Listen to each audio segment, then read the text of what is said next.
All right. Tim is more than an ally. He understands us because he is one of us, a union brother who spent years as a public service worker in his community. He embodies the very best of public service, leading with empathy, looking after everyone, and leaving behind no one. And Tim was more than a teacher. To his students, he was a trusted mentor who didn't just instruct, but he inspired. He coached football, helping lead Mankato West to a state championship. And he also helped students establish the school's first gay straight alliance. Service isn't just what he does. It really is who he is. What you see is what you get with Tim. Nothing fancy, no pretense. He's as comfortable in a camo hat and a t-shirt as he is in a suit and tie. He's as comfortable at the county fair as he is in a room full of politicians. He is someone who lives his values every single day. And as an elected official, he has turned those values into policy and progress. Whether it's banning private prisons to keep Minnesota communities safe, expanding paid family leave for Minnesota families, or guaranteeing free school meals to every Minnesota student. And he does it all with such humility, generosity, and good humor. He truly is a stand-up guy, absolute salt of the earth. And come next January, he will bring his decency and common sense to the White House, isn't he, AFSCME? He will do that. AFSCME, the Mean Green Machine, get on your feet and make some noise for the governor of Minnesota and the next vice president of the United States, Tim Walz.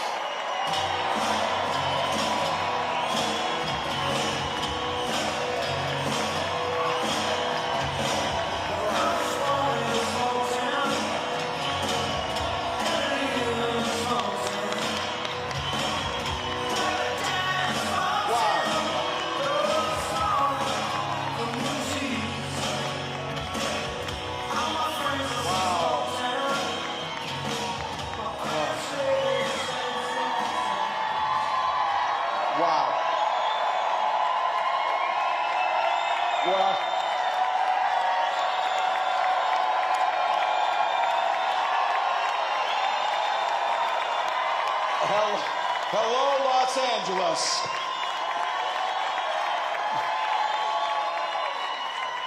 Wow. Well, sisters and brothers in AFSCME, first and foremost, to each and every one of you, thank you for the privilege of being able to stand with you, because I know that AFSCME stands with the American workers. AFSCME stands for all that's right. Let me acknowledge a few friends and the fighters who are here today with us. It goes without saying, thank you to my friend and your president, Lee Saunders. We were just talking earlier, we've done a few door knocks, we've done a few phone banks, we've done a few rallies, and we've worked together on a few laws to improve people's lives. I said, my friend, the important thing about this guy is, this guy's the friend to every American worker. So thank you, Mr. President. Madam Secretary Treasurer, thank you. Thank you for your leadership. The leadership team of AFSCME is there when we need them, always when they need them, making sure we not just win elections, but we understand you don't just win elections to bank political capital to win another election. You take that political capital and you burn it as fast as you can to improve people's lives, and that's what the leadership here does. To every delegate in this room, representing 1.4 million AFSCME members, thank you. Thank you for what you do. And as a dues-paying member of my teachers union for years, let me just say thank you again for having a fellow union member here. Vice President and I are just so grateful for the support you've given us. I'm proud to be on this working with Vice President Harris, who we all know we want to call the next President of the United States.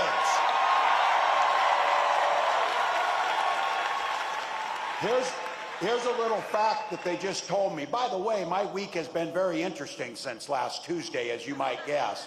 But here's a fact they shared with me as I came here to make this opportunity to say thank you. I happen to be the first union member on a presidential ticket since Ronald Reagan.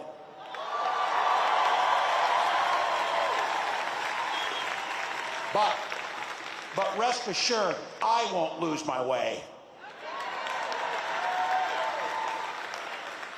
Probably should be a few more union members in elected office, President Saunders.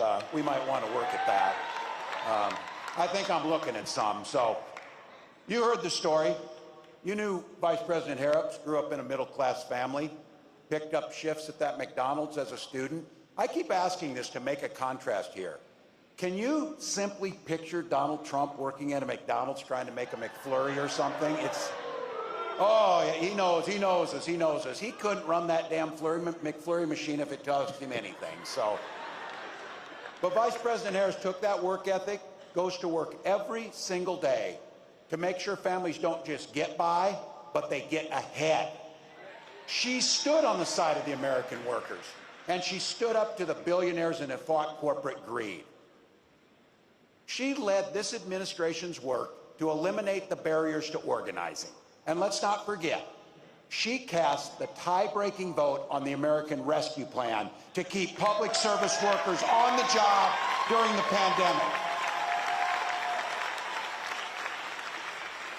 Just to be clear, the Vice President and I, we know exactly who built this country.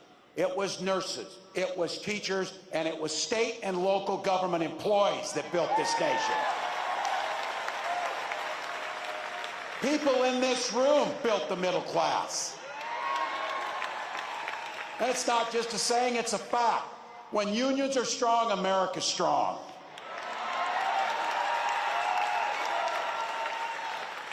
Vice President Harris and I have both had the privilege of joining workers on the picket line. And it's why, as governor, I signed one of the biggest packages of pro-worker policies in history into law. In Minnesota, we made it easier for workers to form unions. We strengthened workers' protections. And yes, we banned those damn captive audience meetings for good in Minnesota. Last time I said that at a union meeting, they sued me over it. It was the best thing to get sued over I ever said. We're going to continue to ban those meetings. But we did more than that for families and AFSCME workers that are there every single day. We did things to improve people's lives in a real fundamental way. We guaranteed free breakfast and lunch to every single child in Minnesota. That helped a whole lot of school employees, AFSCME members, keep their students engaged and keep them in the classroom learning. Today, Minnesota is one of the best states for workers in the country. I'm surrounded by some that aren't, so the Vice President's vision is to take those worker protections to every state in the union.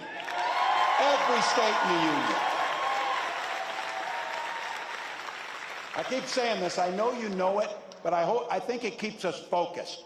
We all understand it in here. You've heard me say this. I know I'm preaching to the choir a little bit today, but the choir needs to sing. The choir needs to sing. And just so you know who's not in the choir, Donald Trump and J.D. Vance, they see the world very differently than we do.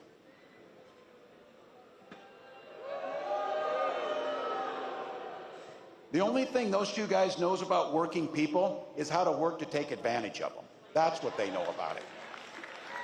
Every single chance they've gotten, they've waged war on workers and their ability to collectively bargain to take that away from them. All we're asking for is better wages, better benefits, better lives, and dignity in the work that we do. There's a great bill in Congress, should be the easiest vote you've ever taken, the PRO Act. Make it easier to form a union and bargain. Allow people to have the freedom to make a choice. Allow them to be able to do that. They also oppose the Public Service Freedom to Negotiate Act, which would require states to bargain with their employees. Look, if you're living in a state where you get to do those things, it's one thing.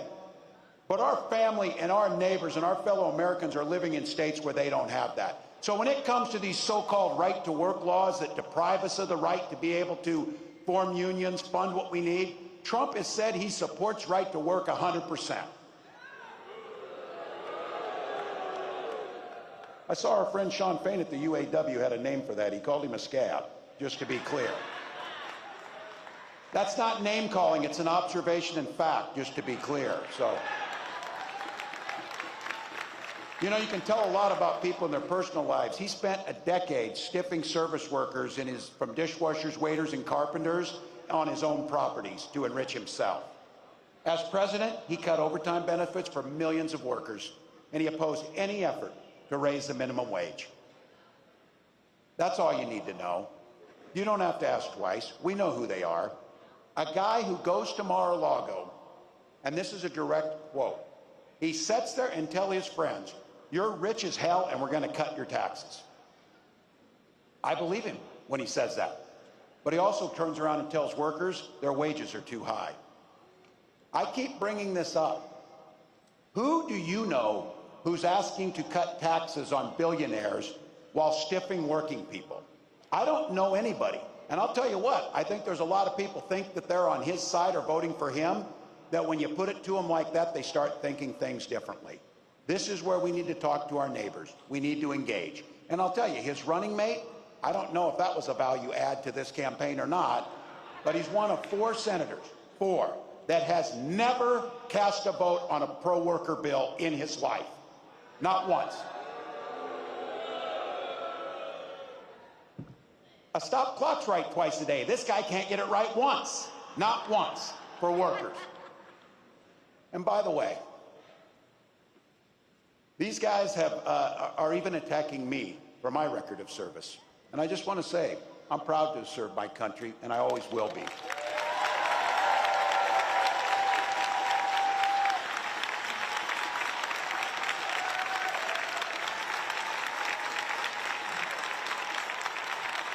With my dad's encouragement, a guy who served in the Army during the Korean War, I signed up for the Army National Guard 2 days after my 17th birthday. I served for the next 24 years for the same reason all my brothers and sisters in uniform do. We love this country. Then in 2005, I felt the call of duty again, this time of being service to my country in the halls of Congress. My students inspired me to run for that office, and I was proud to make it to Washington. I was a member of the Veterans Affairs Committee and a champion of our men and women in uniform.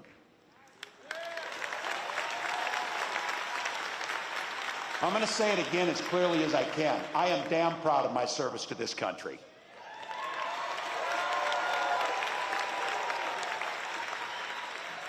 And I firmly believe you should never denigrate another person's service record. To anyone brave enough to put on that uniform for our great country, including my opponent, I just have a few simple words. Thank you for your service and sacrifice.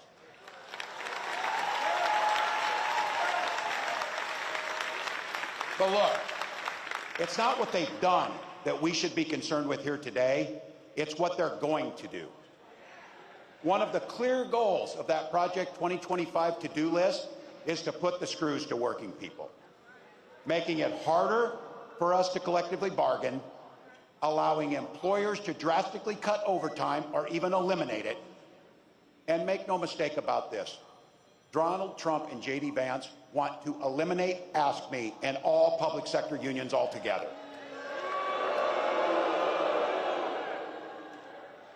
Hell, they're even going after the 40-hour work week. Someone was joking and said, "What's next, child labor?" Oh yeah, that's in there too, by the way. Reducing the rules around our children, putting them into dangerous jobs again. The folks who came before us spilt blood and treasure and spent their lives working to give us dignity and safety in our workplace, so you can simply do a good day's work and go home to your family safely at night. Project 2025 will take all that away. It'll also repeal what you worked so hard for, the Affordable Care Act and its protections against pre-existing conditions. and they'll gut Social Security and Medicare. I said this too. Look, I guess you can't blame them if you're billionaires. I don't know, but I'm guessing billionaires aren't waiting for their Social Security check to come in to get by. But I know people who are, like my mom, who depends on her entire retirement on Social Security benefits, that she earned, by the way, and that we should have every expectation that we're not cutting taxes for the wealthiest while we hurt the most vulnerable amongst us. So be clear. Trump's playing dumb. Oh, I don't know about 2025. Some of you heard this say it, because I'm not ever closing the yearbook on this. I'm a football coach at heart. And I'll tell you one thing I know for sure is, if you're going to take the time to draw up a playbook, you're damn sure going to use it. So don't think that they're not going to use that playbook they drew up, because they're going to. But I want to be clear. It's your neighbors, it's our friends that have been in this. I'm not talking about them. I'm talking about Trump, Vance, and this group that's around them. Because some of you in here with no or gray hair like me can remember when Republicans actually stood for and talked about freedom. We know they're there. We know those are our relatives. But it turns out that this guy means that freedom should be for the freedom of government to go into your exam room and tell you about your choices. You've heard me say it. This is not hard. In Minnesota, we respect our neighbors and we respect their personal choices. Now look, it's not difficult. I might not agree with my neighbor's choices or make the same one. But this country's great because we have a golden rule that makes things work. We mind our own damn business on those things. We mind our own damn business. Why would you think I need your advice to tell me what books I can and cannot read, or when to have a family, or how to have a family, or what religion to worship, or how to organize?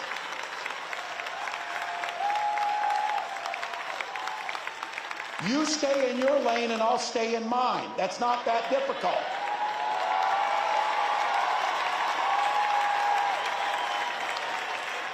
So be clear.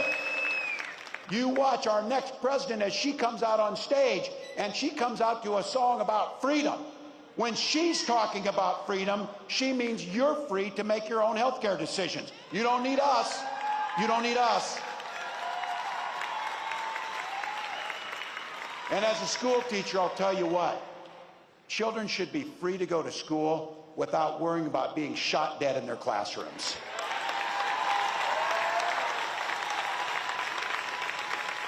Education should be a ticket to the middle class, not crippling student loan debt.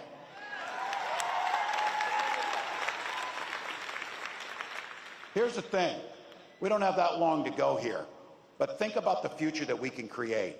We know what the past is. We know what these guys are going to do because they wrote it for us. Convenient to them to write it in Project 2025, so we know that. That's not the future we want. We want the future, and here's exactly what Vice President Harris will do when she gets to the White House. As president, Vice President Harris said she will sign the PRO Act and the Public Service Freedom Negotiation Act right into law. Done. We will stand together on the fundamental principle to collectively bargain for your own lives and your own jobs.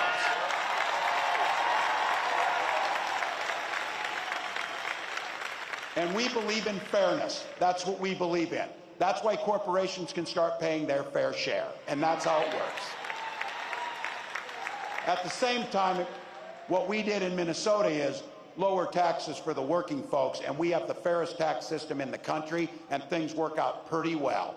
We can protect Social Security, and something we did, and I want to thank, I know they're in here, my Minnesotans who are in the House.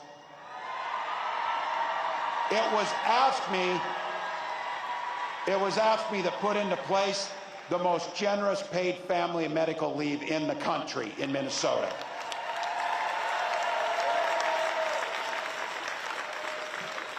We're investing in our public schools, and it's, yeah, I'm a little biased on this one, but I think you're probably with me on this. How about we give our teachers a long overdue raise for the work that they do?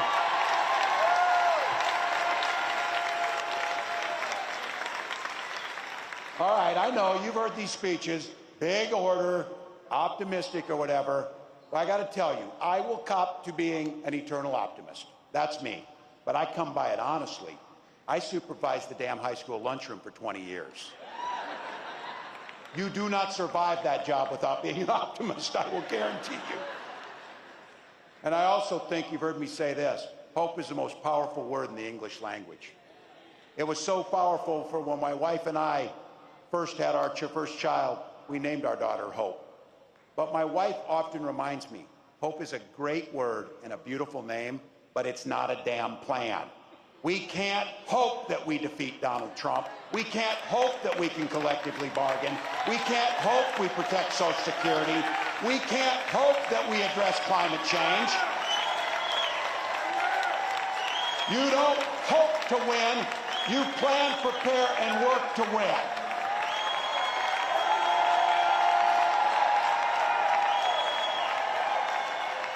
Look at this place. This place is filled with people who like hard work. These are people who get up and enjoy hard work and know how to get it done. So what do you think? A room full of 1.4 million AFSCME members, and this room here, how many voters do you think we could turn out in an hour? How many friends can we bring to the polls? We got over 4,000 people in this room. We won states by less than 10,000 votes in some cases. And I don't know about you, and I know it. This is going to be a close, tough race. It is going to be a tough one. But if each of us does an extra shift, an extra hour, a little bit more, we get to wake up on that morning after the election and know that the work we did transformed the lives for millions, transformed generations, impacted the world. Ask me. That's how it happens. That's how it happens. That's a plan. That's how the hope turns into the reality, turns into improved lives. It's just like that. We organize, we donate, we volunteer. Look, I've been around you people. I know the jobs you do. I know what this president does, because I thought you had to register to vote in Minnesota. You were out there so much for me because you were living there. You turn elections. You turn lives. You negotiate contracts. You press legislatures to do the right thing. We know how to do this. We've got 84 days to take control of our own destiny. 84 damn days. And I've said this, you hear me say this. That's easy. We'll sleep when we're dead. We'll do the work now. We'll do the work now.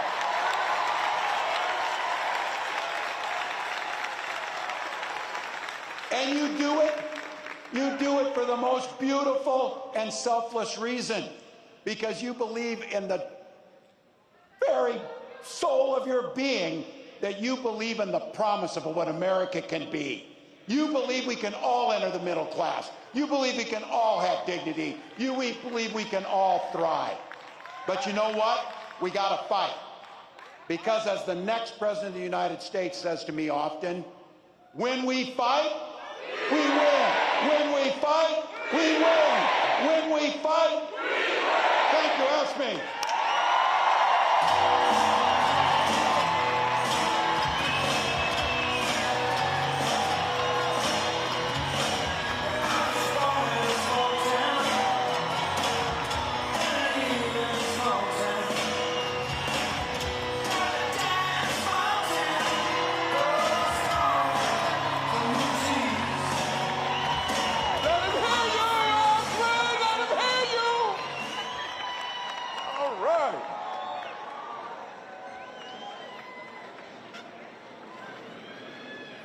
How'd you like that? Did you like it? Okay. Let's get set up here on the stage. Politicians make decisions every day that affect people like us who work in public service. It matters who sits on the other side of the bargaining table. It changes how much pay we take home and what kind of pension we get. Elected officials set our budgets. They decide whether we have the staff and resources we need to do our jobs. The good news is, we have a voice in building better workplaces and a stronger economy. Our vote is that voice. We are powerful when we stand together and support candidates who share our values and respect our work. From school boards to state capitals, all the way to the White House. So make sure you flex your muscles and raise your voice in this critical election year. Organize and mobilize.